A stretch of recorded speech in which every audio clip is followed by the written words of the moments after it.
Um, okay, so what I want to do in this video is I just kind of want to simulate how you're going to be doing your homework assignment, um, just so we are all on the same page, exactly what I'm expecting and what you need to do and what I need to do. So here you're going to come into the week 1 module, click on this homework. It's due on Monday.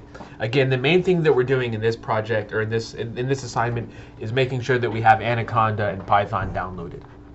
So you can read through this. I'm not going to read through all of it, but we're finding the zeros of this cubic polynomial. I'm basically going to do this entire homework assignment, except for instead of finding the zeros of a cubic polynomial, I'm going to find the zeros of a quadratic polynomial. You'll have to adjust your code, including having 3 outputs instead of 2, but I think you can handle that. And if you can't, if you have questions, obviously just ask questions about it. I understand that there's a lot of new stuff going on here.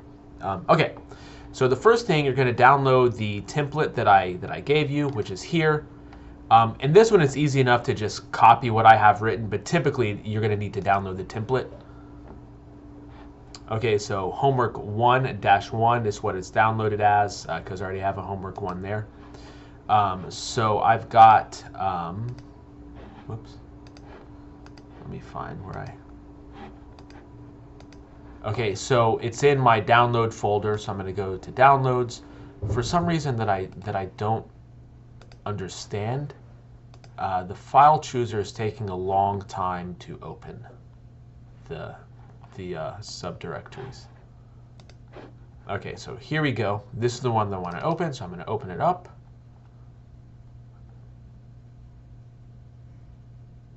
Okay, so now I'm going to put my code here. And again, if I look at the assignment, so your assignment is to do the cubic, my assignment is to do a quadratic.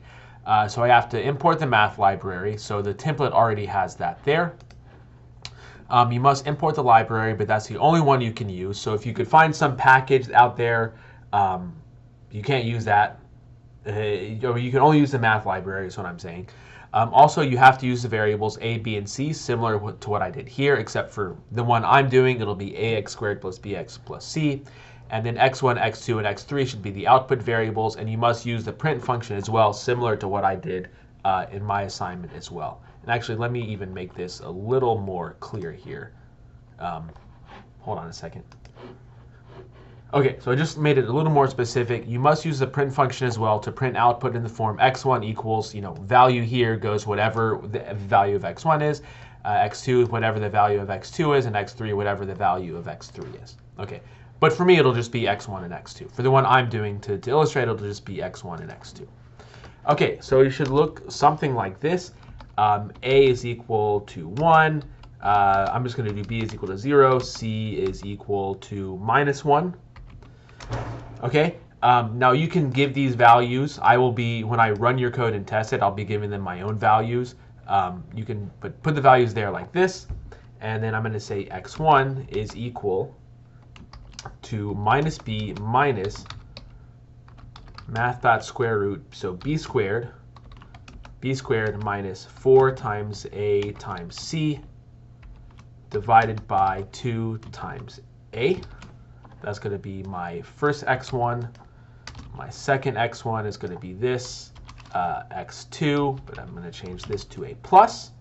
And then my print statement is going to be print x1 equals dot and x2 equals this dot format x1 x2. Okay, and now when I run this code, I should get the right output here. Okay, now what's very important here is this is the only cell that you should turn in. Like I should just get I should just get like this is what I should turn. I shouldn't have any other cells down here, and certainly no other cells with any code or anything like that down here. It should all be in this one cell here. And what I'm going to do when I get your assignment, I'm going to put in different values of A, B, and C and see what happens when I run the code. And I'm going to put, change it around a little bit and run the code. Okay, so I'll try it in a few different test situations. If it doesn't run at all, you're not going to get any credit at all. But you'll have a chance to redo it. So that there's always going to be chances to redo the assignments. So don't worry about that.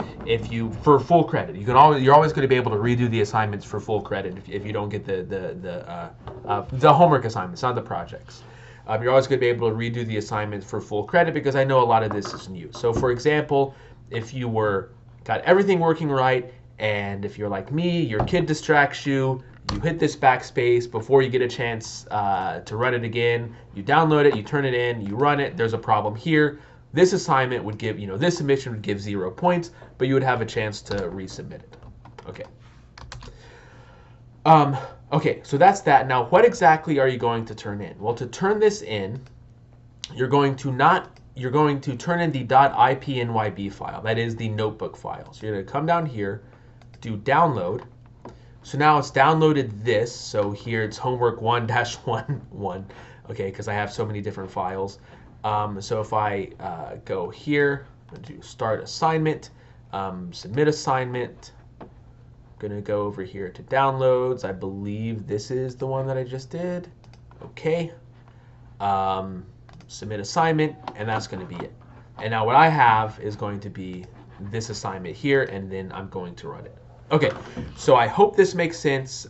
If not, just ask either an email or comments. Probably asking in the comments would be best. That would even count as like one of your technical questions for this week, let's say. For this week only, you can ask about stuff like this. I mean, you can always ask about this, but this will be the week that asking about submission technicalities will count as your top level comment. Okay, but again, I don't want to be too harsh on that. So I hope that makes sense. If not, like I said, either email me or ask in the discussions.